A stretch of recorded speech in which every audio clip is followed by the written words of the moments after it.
it's very disappointing to hear him make these comments in the press today.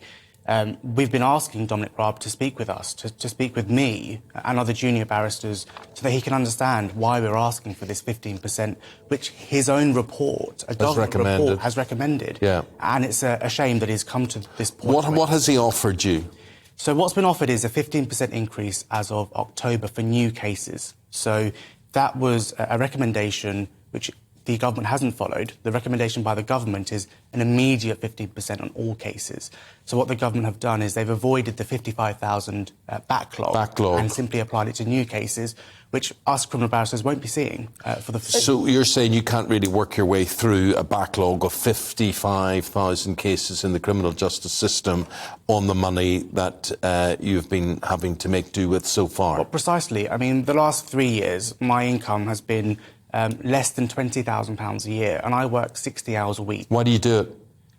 I do it for justice, for those defendants and victims who come to court and who can have their say so that they can move on with their life. That's why I do it. I didn't come into this job to make money, but I need to make money in order to survive and to be able to continue to do the job. And it's a shame that the Justice Secretary can't recognise that. There is this misconception, isn't there, that criminal barristers earn a lot of money. So do take us through your experience as a junior barrister, because the hours are long for you, aren't they? And I didn't realise you had to pay for your own expenses, so all the travel to courts up and down the country. Yes. But criminal barristers do not make loads of money, and that's a myth. People, when they hear criminal barristers, they assume all barristers.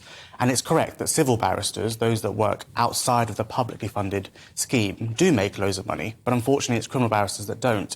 They are paid for by the government because most people can't afford to pay for a lawyer when they've just been arrested and they're taken to court. Well, it sounds as if the government can't afford to pay for a lawyer either. Well, precisely. So the reality is that we work in excess of 60 hours a week, every week, including holidays.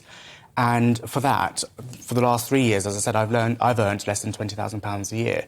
A criminal barrister who's been in practice for roughly 15 years, the average income is £47,000.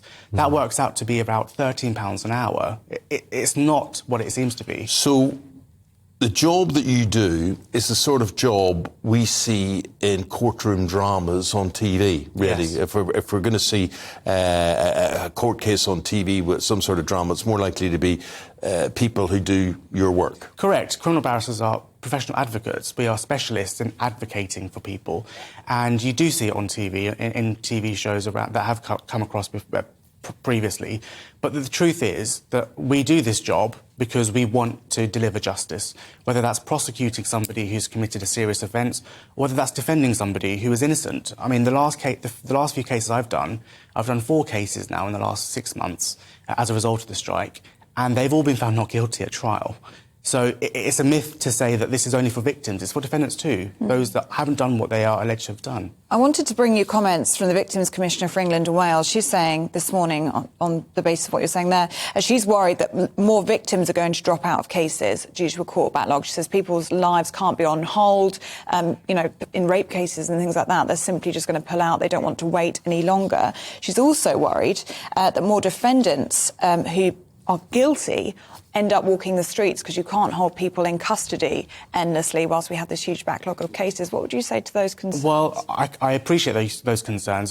My experience is I've seen it, people walking away from justice. I had a case recently, and in the court next door, there was no prosecutor for a trial that was very, very minor. Yeah. And what I mean by that is it's an offence that anybody could have dealt with, and they didn't have a prosecutor, so that case got put off for another 6 months.